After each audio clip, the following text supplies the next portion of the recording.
asked earlier, what happens if I put the wrong thing in there? How do we take reading, writing, and math, and science and social studies and create powerful units that students engage in? We can turn plastic into carpets and backpacks and shoes. The work we do with kids should be meaningful and should have a purpose.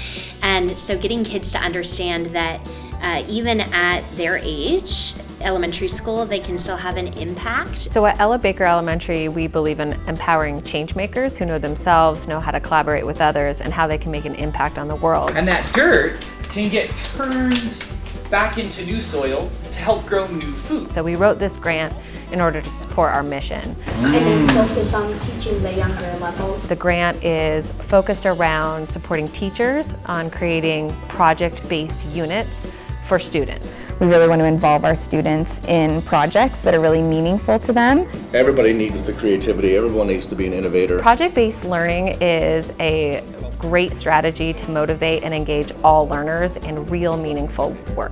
Could it simply be some words about saving the planet? We have a project-based learning consultant who has come to our school, spent time with our entire certificated staff to create really powerful units of study for students. You think about long term, if people really learn those skills. He brought so much expertise to the table and was really able to tailor our learning specifically to our school. As teachers, I think we're kind of conditioned to be really well planned out and to know where we're going and have a very clear picture of what the end goal looks like. Transforming the way that we teach is really tricky for a lot of us veteran teachers who have been teaching for many, many years. So it's been a challenge, but it's been really, really joyful. And there's a lot of energy and innovation happening here. Teachers are now developing units around these big, huge questions, and students will engage in real-life learning. They'll talk with experts, they'll go on field studies, and at the end, they'll actually be an advocate for whatever they're learning about. Service learning is important because when we learn about this stuff, we get knowledge about these things. It educates kids about how we can make a different impact on the world. Oh, there's some compost. Kids sometimes, I think, take things for granted, especially in this community, and food is very plentiful and resources are very plentiful here, but we still need to be conscious of how our daily actions and decisions impact not only our community but the world around us, and food waste in particular is something that has a really negative effect on our world, and we need to start now addressing that. For example, the composting that we're doing as our service learning,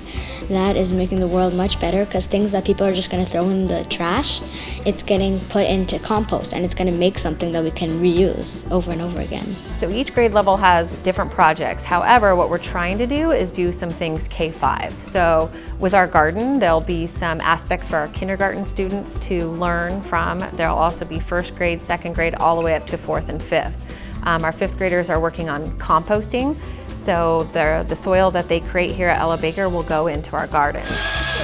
We built 2 planter boxes as a staff this summer as a little team building activity. It's really going to be a centerpiece where a lot of different grade levels will work together to help build this garden. We're starting small and we're hoping to keep it kind of small this year so that there's room for growth in the future. We don't want it to be adult-led. We really want a lot of student leadership in the garden. So we want the students' ideas to be playing out so that they can see that they really can make a change in our community. Hopefully in the future, more grade levels will notice, oh, hey, these 2 small garden boxes are not actually enough to sustain our salad bar at lunch. We'll need to build more garden beds. So hopefully it will grow over time, and we really hope that the garden is a center point for community to come together. This innovation grant is key to the work that we're going to be doing here at Ella Baker for the long term. Without this grant, we wouldn't be able to do some of this creative, innovative work that our teachers really wanted to do. I think that the project-based learning will really just begin to blossom and develop into our whole school-wide culture. I mean, we're only in year 2 right now, and I think we're doing a really great job already. Can't wait to see where we're at in year 3, 4, 5, and beyond.